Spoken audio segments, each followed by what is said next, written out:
예, 만나서 반갑습니다. 광호 스님이라고 합니다. 자, 오늘도 또 이렇게 또 좋은 모임에서 또 서로 만나 뵙게 되어서 너무 또 고맙게 생각이 됩니다. 그 어떤 분이 그런 말씀을 하시더라고요. 이 인생은 우연의 영속이다. 말 들어보셨죠? 네. 우리 앞에 펼쳐진 모든 삶이 끊임없는 우연의 연속이다. 그래서 우리의 삶은 전혀 예측할 수 있다 없다. 예측할 수 없다. 그래서 우리가 인생 계획표를 세워라 뭐 이런 얘기 많이 들어보셨죠? 네. 근데 어떤 분은 세우지 말라고 하더라고요. 어차피 그대로 안 된다고. 어떻게 될지 모르니까 그냥 순간순간 최선을 다해라. 어차피 우리 인생은 전혀 예측할 수 없는 우연의 연속이다 라고 말씀을 하시는 분들이 계십니다. 여러분, 그 노래 중에서 우리의 만남은 우연이 아니야 뭐야? 라고 하죠? 바램이야 라고 그런 말이 있죠. 그 바램을 우리 불교에서는 원이라고 합니다. 원력이라고 해요. 원의 힘, 바램의 힘. 그리고 이 바램, 이 원력은 우리 마음이 만든다고 합니다. 누가 만든다? 우리 마음이 만들어요. 그 우리 마음이 만든 그 힘이 바로 인연이 된다고 합니다. 그래서 불교에서는 인생에 우연은 없다. 오직 인연만이 있을 뿐이다 라고 이야기를 합니다. 오직 인연만이 있을 뿐이다. 발음 잘해야 돼요. 오직 인연이 있을 뿐이다 라는 이야기를 하죠. 여러분들 살다 보면 별의별 사람들 많이 만나본 적 있죠? 네. 뭐 살다 보면 좋은 인연을 만날 때도 있고 또 안 좋은 인연을 만날 때도 있잖아요. 근데 가만히 곰곰이 우리가 부처님의 가르침을 통해서 우리의 삶을 성찰해 보면 우리 앞에 펼쳐진 우리 삶에서 스쳐 지나가는 모든 사람들이 사실 어쩌다 만나는 우연의 만남이 아니라 모두가 내가 지은, 그리고 네가 지은, 너와 내가 지은 서로의 인연에 의해서 만나게 된 거라고 합니다. 여러분, 지리산 가본 적 있어요? 네. 지리산 가봤어요? 네. 그 지리산에 그 칠부람이라는 안자 있는데 가본 적 있으세요? 지리산 칠부람? 하동 그쪽에 하동 칠부람이라는 아주 좋은 절이 있어요. 칠부람이라고. 언제 한번 가보세요. 그 칠부람에 전해져 내려오는 불교설화 중에 재밌는 인연에 대한 이야기 하나 제가 해드릴게요. 그 조선시대 때 그 지리산 밑에 큰 고을에 사또가 새로 취임을 했답니다. 사또가. 근데 여러분들도 아시다시피 조선시대는 굉장히 불교의 권위가 땅에 떨어진 시대였거든요. 그래서 제가 정도전을 별로 안 좋아해요.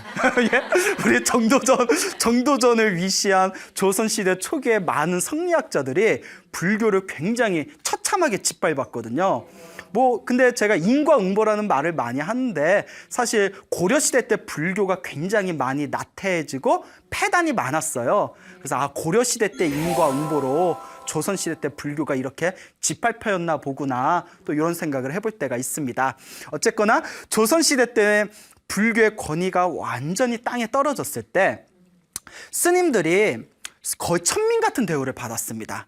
그러니까 그 절에 만약에 사또가 온다면 그거는 아주 굉장히 큰일이거든요. 사또가 오면 스님들이 다들 나가서 응접해야 되고 배웅해야 되고 시봉해야 되고, 왜냐하면 스님은 이제 천민이나 다름이 없었고 또 이제 사또는 그 고을의 수령 같은 존재가 아닙니까? 그래서 그 지리산 밑에 큰 고을에 사또가 왔는데 부하들을 데리고 그 지리산의 칠부람이라는 암자가 그렇게 기가 막히다는데 우리 한번 가보자 하고 이제 소풍을 갔어요. 롤롤랄라 이제 사또가 소풍을 갔는데 솔직히 칠부람 스님들 입장에서는 왔으면 좋겠어요? 안 왔으면 좋겠어요? 그렇죠.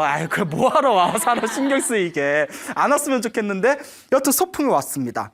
근데 사또가 떡하니 절에 이제 도착을 했는데 기분이 너무 안 좋은 거예요. 너무 기분이 나빠요. 왜 기분이 나빴을까요? 그렇죠. 눈치 빨라요. 그렇죠. 아무도 안 반겨주는 거예요. 아니, 네 고을에 사또가 왔는데 새로 취임을 해서 내가 집저히 절집에 왔는데 스님들이 아무도 내다보지도 않네. 아마 이제 방에서 다들 수행하고 계셨겠죠. 그러니까 기분이 싹 나빠지려고 할 때 서서 웬 젊은 스님이 쓱 지나가는 거예요. 젊은 스님이 이렇게 지나가니까 갑자기 사또가 그 젊은 스님을 보고 갑자기 속에서 열불이 나더래요. 갑자기 화가 올라오는 거예요. 저 젊은 중놈을 데려다가 공장을 쳐라 이러는 거예요. 다짜고짜.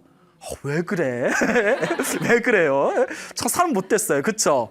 아니 수행하시는 젊은 스님 지나가고 있는데 괜히 화를 내가지고 그 스님이 딱 붙잡아다가 공장을 쳤어요. 절마당에서. 그 공장을 찰떡찰떡 치는데 그 사또가 가만히 보니까 그 젊은 스님이 갑자기 불쌍하게 느껴지는 거예요. 내가 좀 기분이 언짢긴 했지만 저 젊은 스님이 잘못한 게 하나도 없는데 왜 나답지 못하게 갑자기 흥분을 해서 저 스님을 때렸을까? 미안한 거예요. 그 사또가 또 이제 마음이 그렇게 나쁜 사람은 아니었나 봐. 근데 그렇게 따지면 알고 보면 나쁜 사람은 어딨어요. 그렇죠. 다들 욱해서 그런 거지. 그 때려놓고 나니까 너무 미안해서 곤장 7대에서 멈추게 했어요. 곤장 7대를 때렸는데 멈춰라 이러는 거예요. 여러분 그 곤장 칠 때 그 시도곤이라고 해가지고 그 나무 그 보셨어요? 한 대만 맞아도 얼마나 아프겠어요. 그 7대를 맞았으니. 예? 그만두어라 해놓고 너무 미안한 거예요. 사또가. 자기가 생각해도 이해가 안 되는 거예요. 내가 너무 비상식적이었다. 그래도 이 사람이 참 이 사또가 좀 인간이 됐어요. 그 젊은 스님 손을 이렇게 잡으면서 때려놓고 손을 잡으면서 스님 미안하오. 내가 갑자기 화가 나서 내가 공장을 7대를 쳤는데 내가 미안하오 하면서 내가 대신 3년 먹을 양식을 데워주리다. 3년 동안 절에서 먹을 쌀을 내가 데워주리다 하고 고을로 내려갔대요. 절에서 난리가 난 거예요. 왜 난리가 났겠어요? 좋아서.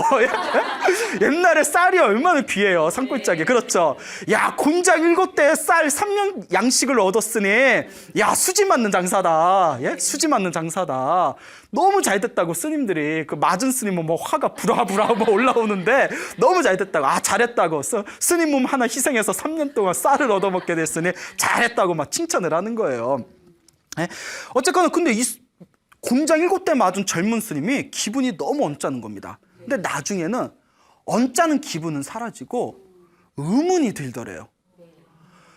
때리기는 왜 갑자기 때렸을까? 아니 때려놓고 3년 먹을 쌀을 주는 거 무슨 경우인가? 그렇잖아요. 의문이 탁 꽂힌 거예요. 왜 그랬을까? 사또가 왜 그랬을까? 때렸으면 때렸지 3년 먹을 양식을 왜 줬을까? 그때 왜 7대나 때렸을까? 왜 그랬을까? 그 이렇게 가슴에 화두처럼 맺힙니다. 화두처럼. 왜 그랬을까? 이 젊은 스님이 이제 열심히 수행을 해서 기도도 열심히 하시고 참선도 열심히 하시고 수행을 열심히 하셔서 나중에 이제 큰 스님이 되셨대요. 큰 스님이 되셔서 하루는 이제 노스님이 되셨겠죠. 나이가 드셔서 딱 이렇게 달 밝은 그런 밤에 방 안에서 호롱불 하나만 딱 켜놓고 벽을 보면서 다 이렇게 참선을 하고 가셨대요. 다 참선을 하시다가 불현듯 젊었을 때 사또에게 공장 7대 맞고 쌀 3년치 양식을 얻었던 기억이 싹 떠오르는 거예요. 그때 또 왜 그랬을까? 큰 스님인데도 그게 안 풀렸었나 봐요. 너무 궁금한 거예요, 자기도. 그러다가 호련히 호롱불이 펄럭이더래요. 호롱불이 펄럭이면서 갑자기 눈앞에서 환한 빛이 보이면서 자기 전생이 보이는 거예요. 예? 두둥. 예? 전생이 보이는 거예요. 예? 항상 제가 좋아하는 자체 효과음입니다. 예? 두둥. 예? 중요하다는 얘기예요. 자기 전생이 싹 보이는데 궁금하시죠? 예. 이게 남 얘기가 아니에요. 이 이야기를 통해서 우리도 그때 왜 그랬을까라는 것들의 실타래를 풀 수가 있는 그런 이야기들입니다. 머나먼 과거 전생에도 이 스님께서 전생에 칠불암 스님이셨대요. 칠불암의 스님이셨는데 그때 이제 전생에도요. 그 절에 큰 불공이 들어왔대요. 부처님 큰 불공이 들어와서 큰 불공이 들어왔으니까 이제 상을 마련했을 거 아니에요? 그래서 이제 큰 이제 상에다 차릴 음식을 사람들과 준비하고 있었는데 음식을 다 준비하고 나서 사람들이 잠깐 쉬려고 부엌을 나온 틈에 마을에서 절에 자주 올라오는 개 한 마리가 있었대요. 요 개가 부엌에서 가만히 보니까 사람들이 안 보이고 음식이 많아. 그러니까 개가 뭘 알아요? 이게 부처님 공양인지 먹어도 되는 건지 이거 먹었다가 자기가 어떻게 되려는지 개들을 모르더라고요. 예? 예? 제가 개 키운다는 얘기 혹시 들었는지 모르겠는데 예? 저도 절에서 키우는 아주 그 강아지가 있는데 애가 평소엔 주인뿐이 몰라요. 사람뿐이 몰라요. 그렇게 사람을 잘 따르는데 먹을 것만 있으면 사람 안 봐요. 예? 오로지 먹을 거. 예? 그래서 개는 개구나. 개가 뭘 알겠습니까? 부엌에 살며시 들어가가지고 부처님 때 올릴 떡 한 조각을 입에 묻니다. 앙 하고 이제 입에 물어요. 그리고 이렇게 부엌을 나오는데 그 스님한테 발견한 거예요. 스님이 갑자기 화가 확 나는 거예요. 그렇죠. 부처님께 올릴 음식을 부처님께 올리지도 않았는데 불공 올리지도 않은 걸 걔가 주방에 들어가가지고 부처님 올릴 상에 떡을 한 조각 입에다 물고 도망가고 있으니 화가 나야 안 나요? 화가 나죠. 있으면 수행이 부족했나 봐요. 이놈의 개시리 하면서 이놈의 강아지 새끼 이러면서 냅다 발로 걔를 뻥 찼대요. 너무 화가 나서 순간. 그 걔가 깨갱갱 거리면서 떡을 탁 놓아버리고 도망을 갔을 거 아니에요.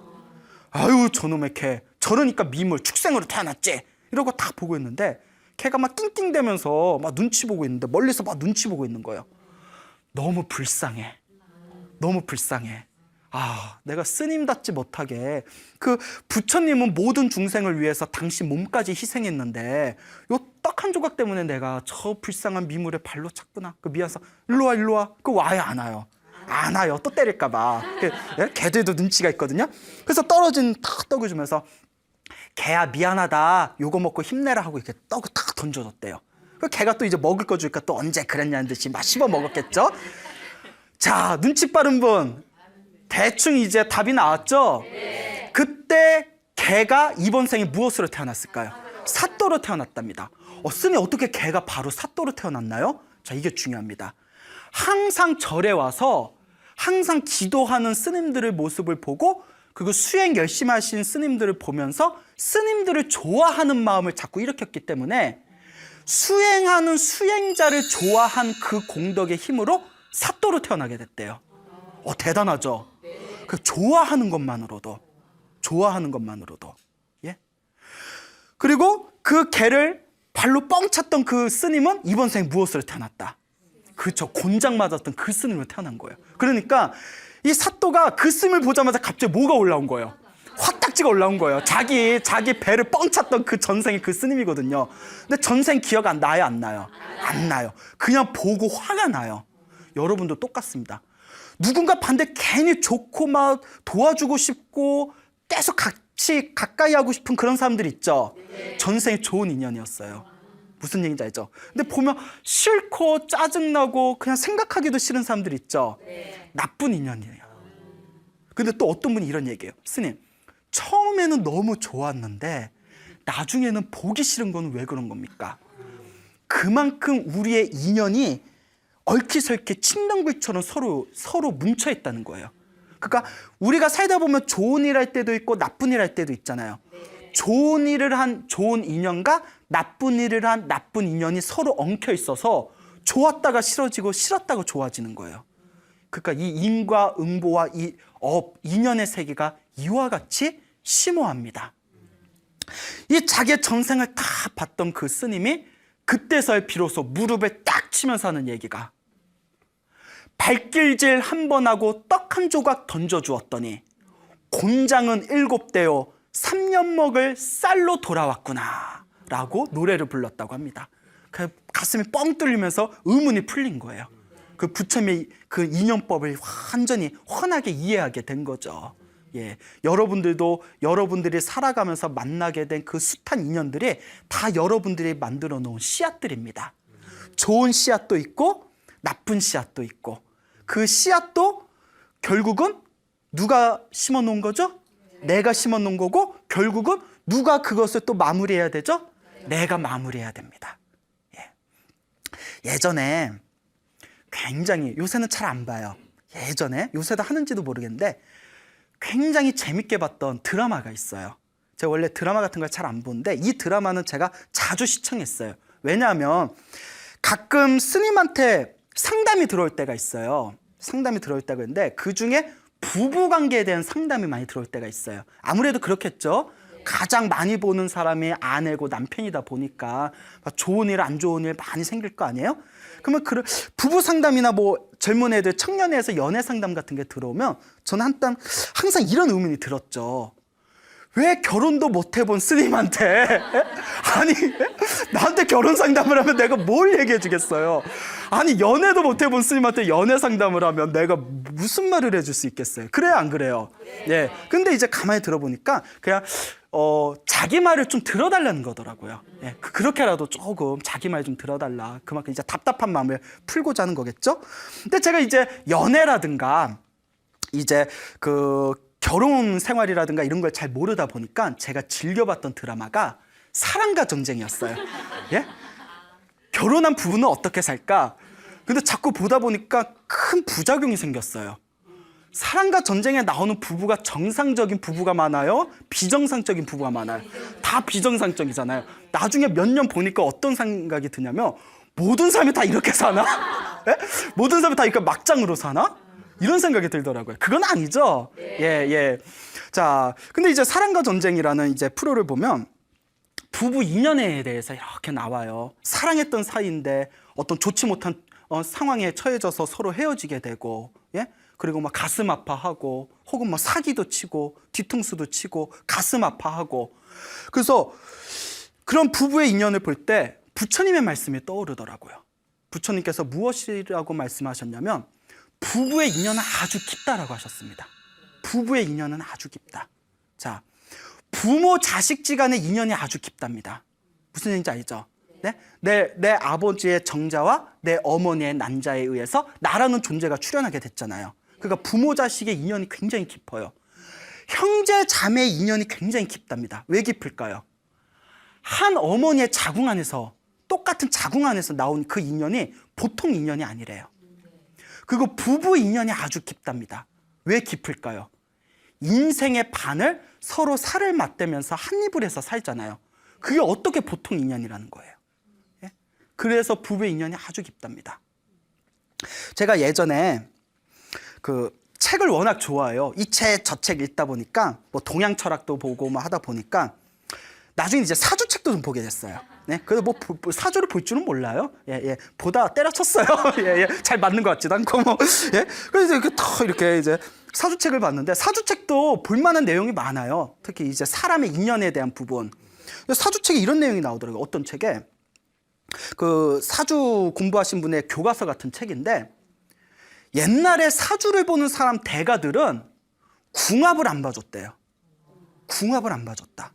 궁합을 안 봐줬대요. 근데 우리들 보통 사주 보러 가는 게 궁합 때문에 또 많이 가잖아요.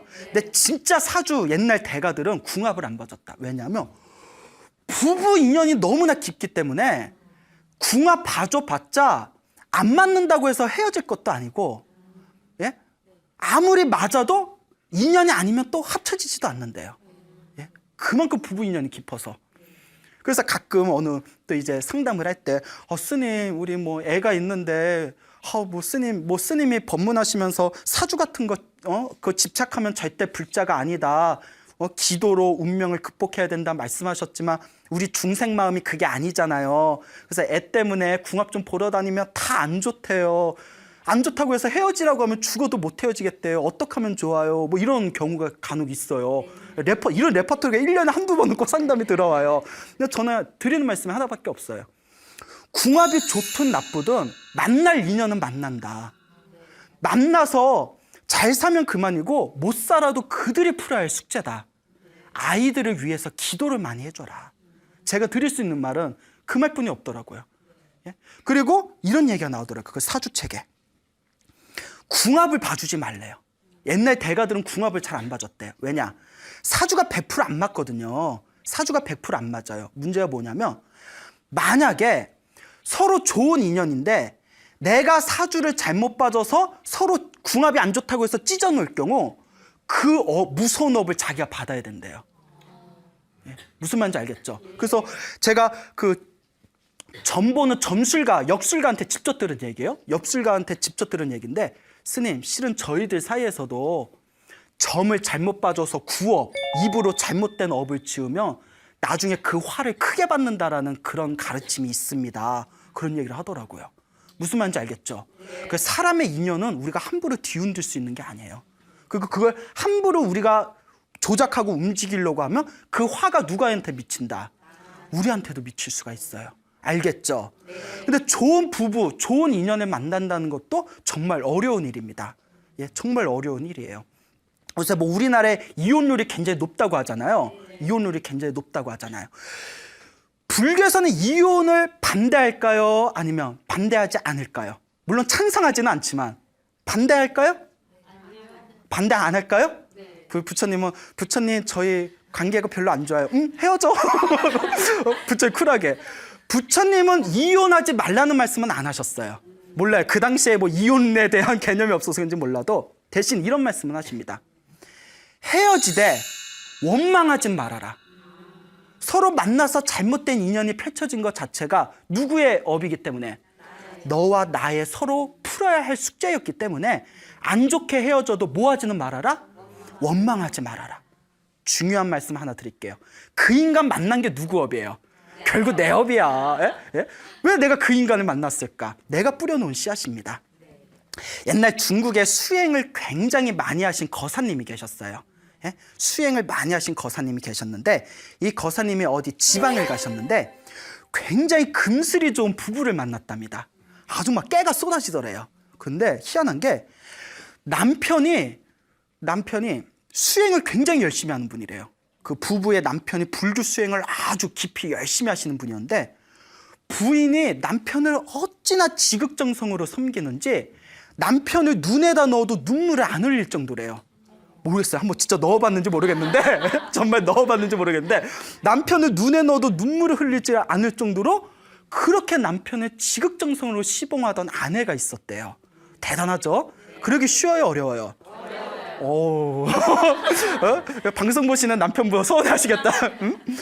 그래서 나중에 이제 둘의 사이가 너무 좋으니까 또 부인이 어쩜 저렇게 남편한테 잘할까 몇 번 질문을 던졌답니다. 그 거사님이 그 남편한테 그 금슬의 비결이 뭡니까? 그게 금실이 좋은데 비결이 뭡니까? 그냥 남편이 웃기만 하고 대답을 안 해주더래요. 아니 어쩜 저렇게 부인이 남편한테 끔찍하게 저렇게 위합니까? 비결이 뭡니까? 예? 모든 남편의 로망입니다. 어쩜 부인이 저렇게 남편한테 잘할 수가 있습니까? 근데 자꾸 웃으면서 대답을 안 하더래요. 왜 대답을 안 하지? 이제 나중에 친해져서 같이 식사를 하시다가 남편이 웃으면서 이렇게 얘기하더래요. 거사님, 그러면 제가 비결을 말씀을 드릴 텐데 믿지 않으실까 봐 걱정됩니다. 아니, 네, 믿는다고. 비결이 뭐냐고. 궁금하시죠? 네. 네, 집에 가서 남편한테 써먹을 거죠? 자, 그런데 결국 인연법이에요. 그분이 하신 말씀이 남편이 불교 수행을 열심히 하는 분이라고 했죠.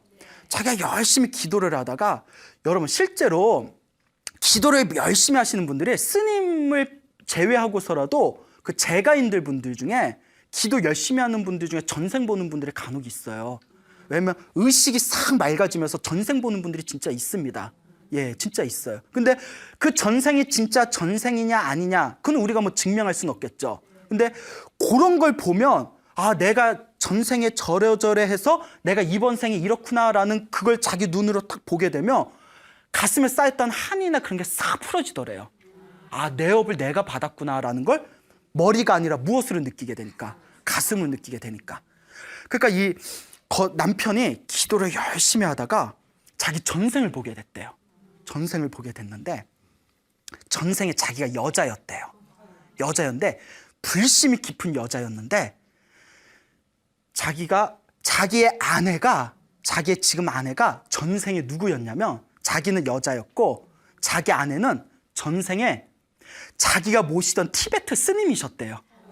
스님이셨대요. 자기 아내가. 예. 스님 입장에서 기분 나빠요. 예? 근데 티베트 스님이셨는데 자기가 그 스님을 스승으로 모시고 지극정성으로 항상 시봉을 했답니다. 항상 이제 쌀을 올리고 공양을 올리고 약이 필요하면 약 올리고 옷이 필요하면 옷 올리고 오로지 이렇게 훌륭하신 스님을 내가 스승으로 삼아서 내가 수행할 수 있으니 너무 행복하다라는 마음으로 지극정성으로 그 티베트 스님을 모셨다고 합니다. 그런데 그 티베트 스님이 앞에서는 수행 열심히 하는 척하면서 뒤에서 수행을 열심히 안 했대요. 뒤에서 수행을 열심히 안 했대요. 그 어변에 의해서 이번 생에는 자기가 전생에 바라던 바대로 남자 몸을 받았답니다. 예, 남자 몸을 받았고 전생에 복을 많이 지은 그 공덕으로 이번 생에 자기 삶이 아주 편안하대요. 그리고 자기 아내는 전생에 자기가 모시던 티베트 스님이었는데 수행을 열심히 했어요, 안 했어요? 열심히 안 해서 자기한테 빚진 공양을 갚기 위해서 이번 생에 자기 아내로 태어나서 지금 빚을 갖고 있는 거라고. 그러니까 자기 남편만 보면 자꾸 뭐든지 해주고 싶은 거예요. 여보 여보. 근데 알고 보니까 전생에 뭐였어요?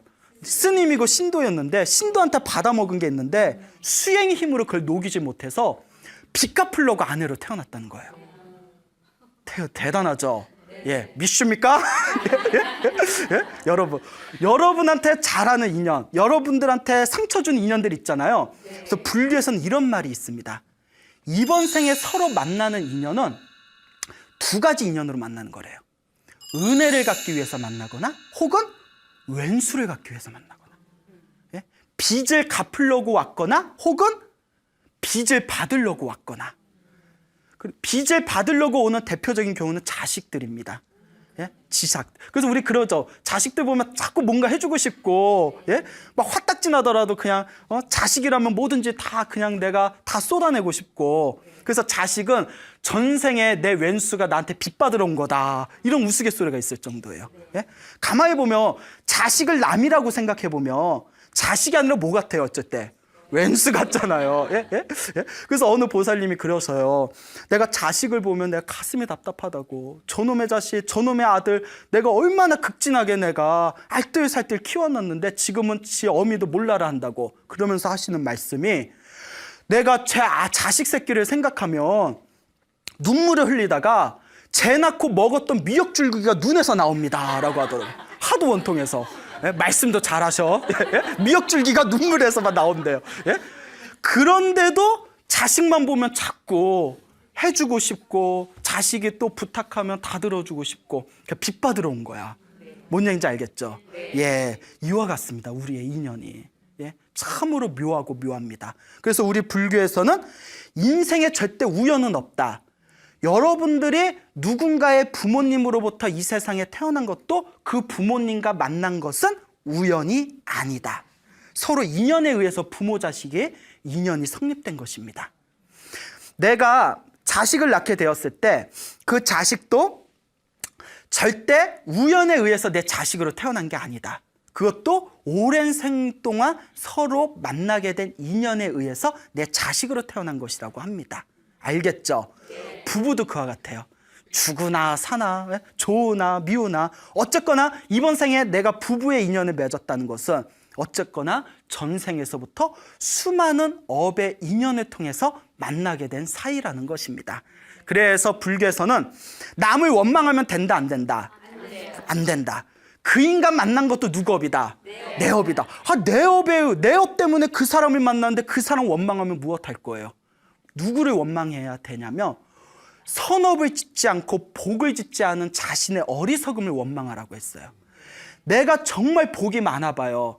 예? 그럼 어떤 사람을 만날까요? 복 많은 사람 만나요. 내가 선업을 짓지 않고 악업을 많이 지으면 나를 괴롭히는 사람을 만나게 됩니다.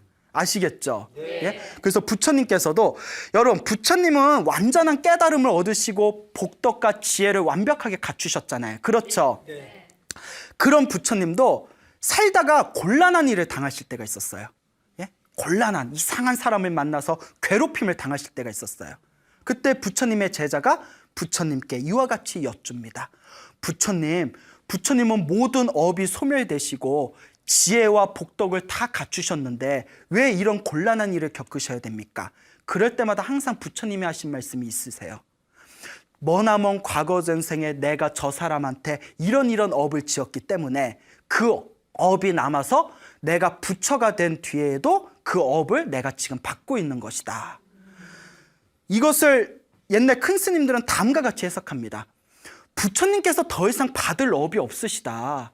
더 이상 받을 업이 없으신데 그렇게 말씀하신 거는 부처인 나도 내가 지은 업은 내가 받아야 되는데 하물며 그대들 같은 중생들은 말할 필요가 무엇이 있겠는가. 그러니 좋은 업을 많이 지어라 라는 부처님의 고준한 법문이시다라는 말씀을 합니다. 알겠죠? 네. 부처님 당시에 있었던 일이에요. 어떤 사람이 이렇게 길을 가고 있었어요. 나그네가 길을 가고 있었는데 부처님 당시에 소가 풀을 뜯어먹고 있다가 지나가는 나그네를 보고 냅다 뛰어가서 그 나그네를 들이박았대요. 뻥 하고 들이박았대요. 목미? 아니 왜 지나간 사람을 왜 들이받아? 죽었을까요? 살았을까요? 죽었어요. 예, 죽었대요. 소에 받쳐서 죽었어요. 그러니까 주인이 너무 찝찝한 거예요. 사람을 죽인 소니까 주인이 너무 찝찝해서 이걸 시장에 가서 팔았답니다. 그래서 새 주인이 돈을 계산하고 그 소를 데리고 오다가 목이 말라서 소를 뒤에다 놓고 개울가에서 물을 마시고 있었대요. 새 주인이 물을 마시는데 또 가만히 있던 소가 물 마시고 있는 새 주인을 뒤에서 들이박았대요. 죽었을까요? 살았을까요? 죽었어요. 예. 죽이는 거 좋아하시나 봐요. 예. 2명이 죽었습니다. 그렇죠. 그 새 주인의 아들이 아버지가 그 소한테 들이받쳐서 죽었다는 걸 알고 너무 화가 난 거예요. 그래서 그 소를 죽여버립니다. 그 소를 죽이고 죽인 소 아깝잖아요. 시장에 가서 고기를 내다 팔았대요. 잘라가지고 내다 팔았는데 그때 어떤 사람이 그 시장에서 신선한 소고기를 판다는 얘기를 듣고 그 시장을 갔는데 소고기가 다 팔린 거예요. 그래서 그 소고기를 파는 사람한테 고기 남은 게 없습니까? 아이고 저거 소 머리 하나만 남았습니다. 머리 하나 남았고 나머지 다 팔렸습니다. 아유 아쉬운 대로 머리라도 주십시오 하고 소머리를 사갔대요. 그래서 소머리에다가 다 줄을 매가지고 어깨에다 둘러매고 이제 롤롤랄라 가고 있는 거예요. 근데 이제 인도가 이제 낮에 덥잖아요. 이러다가 내가 더위 먹겠다. 좀 쉬었다 가자 싶어서 나무 밑에서 이제 그늘 밑에서 조금 쉬었다 가려고 그 소머리를 이렇게 나뭇가지에다 매달아 놨답니다. 끈을 이렇게 매달아 놓고 밑에 그늘에서 편안히 누워서 낮잠을 자고 있었대요. 그래서 편안히 낮잠을 자는데 자 여기서 그냥 그렇게 낮잠 자다 끝났습니다 하면 안 되겠죠? 소머리에 끈이 뚝 떨어져서 밑에서 자고 있는 사람 머리가 부셔졌대요. 살았을까요? 죽었을까요? 그렇죠. 죽었죠. 소 한 마리가 몇 명을 죽였어요? 3명을 죽였어요. 살다 보니 별일이 다 있네. 근데 여러분 우리가 가끔 뭐 세상에 이럴 수가 비슷한 프로나 뭐 다큐멘터리 보면 이런 정말 소설 같은 이야기가 엄청 많아요. 어머 진짜? 막 이런 얘기. 예? 어쨌거나 그 머리가 뚝 떨어져서 3사람이 죽어버렸어요. 난리가 난 거예요. 그 마을에. 예? 소문이 쫙 퍼져서 야, 소 한 마리가 사람 3을 죽었다. 하루 동안에 3사람이 죽었는데 어떻게 이런 일이 있을 수가 있느냐. 야, 우연도 이런 우연이 있느냐. 정말 재수 없으려니까 별일이 다 있다. 우리 흔히 안 좋은 일이 생기면 아유 재수가 없어서 이런 말을 하잖아요. 네. 자, 재수도 우연은 없습니다. 다 인연법이에요. 그때 왕이 부처님을 찾아갑니다. 부처님의 설법을 듣고 나서 부처님께 다 인사를 올리고 나서 거룩하신 세존이시여 저희 나라 안에 큰 일이 펼쳐졌습니다. 예? 다름이 아니라 소 한 마리가 하루 동안에 3사람을 죽였습니다. 어떻게 이런 일이 있을 수 있습니까? 우연치고도 참으로 별스런 우연입니다. 그러니까 부처님께서 미소를 지으면서 다음과 같이 말씀하십니다. 이 세상에 우연은 있다 없다. 우연은 없습니다. 모든 것은 인연입니다. 그때 왕이 부처님께 거룩하신 세존이시여 이 참으로 신기한 이야기에 인연법을 듣고 싶습니다. 법을 설해 주십시오라고 청을 합니다. 그래서 부처님께서 다음과 같이 말씀하십니다. 왕이시여 그리고 모든 불제자들이여 나의 말을 잘 들으시오. Listen. 부처님께서 이와 같이 법을 설하십니다. 머나먼 전생에 3명의 상인이 있었답니다. 3명이 이제 장사를 하는 상인이 있었는데 길을 걷다가 너무 이제 몸이 피곤할 때 어느 허름한 주막에 들어가게 됩니다. 주막에서 이제 좀 하룻밤 쉬려고 가만히 들어가 보니까 홀로 나이가 많으신 할머니가 홀로 주막을 지키고 있는 거예요. 그래서 할머니 저희가 사례를 듬뿍 해드릴 테니까 여기 음식도 제일 좋은 걸로 준비해 주시고 잠자리도 제일 편하게 제일 좋은 잠자리 침구를 좀 구해다가 저희들 편안하게 잠자리 좀 꾸며주십시오. 사례는 충분히 해드리겠습니다. 그러니까 그 할머니가 다 3명의 상인들을 보니까 좀 돈이 있어 보여요. 그래서 아이고 간만에 이 시골 주막에 웬 횡재냐 해가지고 이웃집을 다니면서 막 있는 거 없는 거 다 끌어다가 빚을 져가지고 음식도 화려하게 해주고 잠자리도 편안하게 다 꾸며줬답니다. 이 상인들이 거기서 하룻밤만 머무르려고 했는데 너무 편하니까 며칠 동안 머물렀대요. 며칠 동안 푹 머무르고 계산서를 봤는데 너무 많아. 예? 너무 많아. 야, 우리가 이렇게 놀았냐? 야, 이거 너무 부담스러운데? 어떡하지? 그때 전문 용어로 뭐라고 하죠? 두 글자로? 예, 먹튀라고 합니다. 예? 먹고 쳤어요. 야, 빨리 가자. 할머니 없을 때 도망가자. 그 짐을 가지고 이제 도망가는 거예요. 못됐어. 그쵸? 사람들 참 못된 사람들 많아요. 그러니까 할머니가 와보니까 도망간 거예요. 할머니가 얼마나 몸이 힘들겠어요. 젖뚝거리는 다리를 가지고 몇 리길을 뛰어가가지고 가까스로 그 상인들을 붙듭니다. 막 숨을 헐떡이면서 여보시오 젊은이들, 약속을 했으면 살해를 해야 될 거 아니요. 어찌 약속을 지키지 않으시오.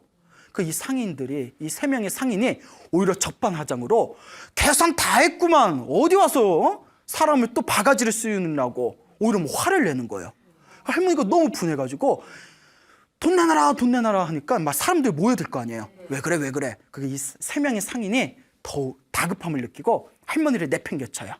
다 밀어버리면서 사람들 앞에서 이 못된 할머니 보라고 계산 다 해줬건만 어디 와서 또 바가지를 씌우냐고. 할머니 또 따라오면 내가 관가에도 고발을 할 거라고. 야, 어쩜 2600년 전 있었던 일이 지금도 펼쳐져요. 예? 예? 못된 짓 한 놈들이 더 목소리 크잖아요. 예. 그 할머니가 너무 원통한 거예요. 너무 원통해서 눈물을 펑펑 흘리면서 그 갈 길을 떠나는 그 3명의 상인의 뒤에서 다음과 같이 소리를 지릅니다. 내가 지금 힘이 없어서 너희들을 어찌할 수 없지만 이번 생이 아니면 다음 생, 다다음 생에라도 반드시 축생이 되어서라도 너희들을 반드시 죽이고야 말겠다 라고 악담을 합니다. 무슨 말인지 아시겠죠? 예, 그와 같습니다. 왕이시여, 오늘 하루 동안 죽은 3사람은 전생에 바로 누구였다? 예, 그때 3명의 상인이었고 그 3사람을 죽였던 그 손은 바로 전생에 누구였다? 그 할머니였다. 뭔 얘기인지 아시겠죠? 네. 이 우연 같은 비극적인 일에 이와 같은 깊은 인연의 흐름과 인연의 실타래가 서로 얽히설키 묶여 있는 겁니다. 우리의 삶이 그래요. 그래서 부처님이 다음과 같이 말씀하십니다. 나쁜 말과 나쁜 마음으로 잘난 체하고 뽐내며 남을 업신여긴다면 미움과 원한에 싹이 튼다.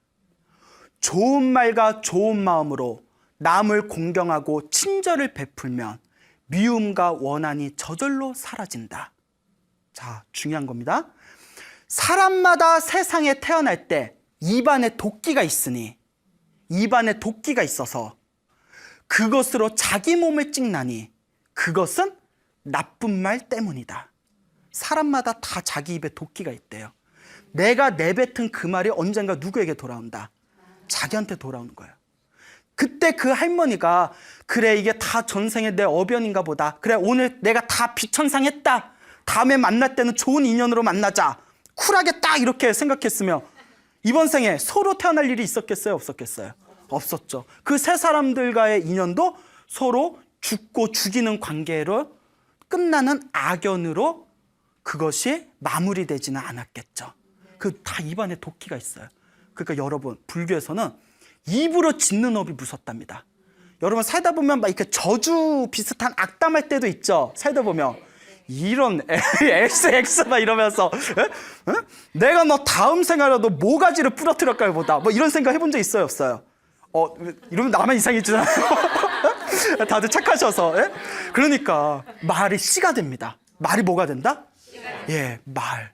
여러분이 지었던 말, 그 저주의 말들을 정화시키세요. 앞으로는 좋은 말만 하세요. 알겠죠? 네. 이와 같은 이 어변의 흐름 속에서 우리가 어떻게 지혜롭게 살 것인지를 고민해 봐야 됩니다. 마지막 이야기를 하나 해드리겠습니다. 여러분 오비일학이라는 사자성어 아세요? 네. 오늘 오비일학의 출처를 여러분들이 배우시게 될 겁니다. 중국 양나라 무제 때 천태지자라는 큰 스님이 계셨어요. 큰 도인 스님이세요. 그 불교 역사에 남는 큰 도인이셨는데 하루는 천태산에서 머물러서 천태지자라고 불렸어요. 그 천태산에서 가만히 바위 위에서 이렇게 참선하고 계셨는데 눈앞에서 산돼지가 후다닥 하고 도망가더래요. 산돼지가 휙 하고 도망가고 곧 이어서 사냥꾼이 활을 들고 두리번두리번거리면서 나타나더랍니다. 그 바위 위에 앉아있는 천태 스님한테 스님 혹시 도망가는 돼지 못 보셨어요? 그 돼지를 잡아야 되는데 어디 갔는지 알려주세요. 그럼 알려줘요 안 알려줘요? 안 알려줌? 예? 예? 자, 그때 천태 스님이 다음과 같은 노래를 부릅니다. 까마귀 날자 배 떨어져 뱀의 머리 부셔졌고 죽은 뱀은 돼지로 태어나 돌을 굴려서 꿩이 죽었도다. 죽은 꿩이 사냥꾼이 되어 돼지를 잡으려 하니 스님이, 천태스님을 가리키는 거겠죠? 스님이 인연을 밝혀서 맺힌 원한을 풀어주려 하도다 라고 노래를 부르시더랍니다. 자, 사냥꾼이여 화를 내려놓으시오. 내 말을 들어보시오. 내 말을 잘 들어보시오. Listen. 머나먼 과거 전생에 까마귀가 배나무 위에서 놀고 있었다.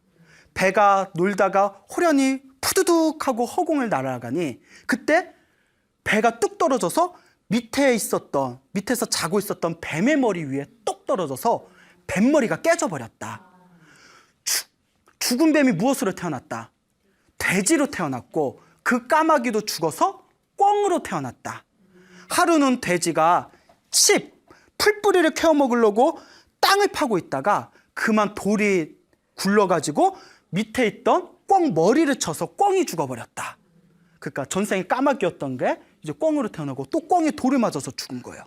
그 꿩이 지금 무엇으로 태어나서 사냥꾼이 되어서 지금 전생에 머리가 깨진 뱀이었고 전생에 돌을 굴렸던 그 돼지를 잡으려 하고 있구나. 이 원한을, 이 악연을 언제 끊겠는가? 사냥꾼이여 화살을 꺾어라. 지금 이 악한 고리를 끊지 않으면 어느 세월에 끊겠는가? 라고 말씀을 하셨다고 합니다. 그러니까 사냥꾼이 그 자리에서 화살을 딱 꺾으면서 눈물을 흘리면서 거룩하신 스님이시여, 이 죽이고 죽는 이 사바세계에서 벗어나서 영원한 행복을 얻고자 합니다. 저를 제자로 받아주십시오. 해서 제자가 머리를 깎고 나중에 큰 스님이 되셨다고 합니다. 그 사냥꾼도. 이와 같습니다. 예? 불교의 인연법이 이와 같아요. 여러분 한번 고민해 보시기 바랍니다. 우리가 지금 살면서 우리 인생에서 만나는 그 수많은 인연들의 흐름을 한번 가만히 살펴보시기 바랍니다. 좋았던 인연도 있고 현재 좋은 인연도 있고 나빴던 인연도 있고 현재 나쁜 인연도 있고 또 앞으로 좋아질 인연도 있고 앞으로 나빠질 인연이 있을 수도 있습니다. 이 거대한 인연의 흐름 속에서 우리가 중심을 잡아야 됩니다. 그 중심은 바로 이 세상에 우연은 없다. 오직 무엇이 있을 뿐이다? 인연이 있을 뿐이고 그 인연은 내가 지은 업의 결과일 뿐이다. 이와 같은 마음을 가지시고 나를 힘들고 괴롭게 했던 사람들을 축복해 주시기 바랍니다. 그 악한 인연이 나중에 무엇으로 바뀌게 된다? 좋은 인연으로 바뀌게 됩니다. 예? 나를 힘들고 괴롭게 했던 사람들을 향해서 진정한 마음을 가지고 기도해 줄 수 있으면 이번 생이 아니면 다음 생, 다다음 생에라도 반드시 나를 도와주는 좋은 인연으로 만나게 될 것이다. 하지만 스님, 제 복장이 터져서 죽는 한 있어도 난 그 사람 용서 못합니다. 자, 여러분 다음 생에 또 만나야 돼. 생각해 보세요. 그 인간을 다음 생에 또 만나야 돼. 좋아요? 벌써 막 표정이 일그러지시는 분들이, 여러분, 여러분들을 힘들게 했던 그 사람들을 다음 생에 안 만나거나 좋은 인연으로 만나고 싶다면 용서하십시오. 내 전생의 업에 의해서 서로 만나게 된 인연, 다음 생에는 좋은 인연으로 만납시다. 다 내려놓으시길 바랍니다. 알겠죠? 네. 여러분, 행복해지고 싶습니까? 네. 행복한 삶을 창조하고 싶습니까? 네. 선업을 지으십시오. 복을 지으십시오. 공덕을 쌓으십시오. 복과 선업과 공덕의 힘이 여러분들을 진정한 행복의 길로 이끌어 줄 것입니다. 여기서 마치겠습니다. 예. 소중한 나 원.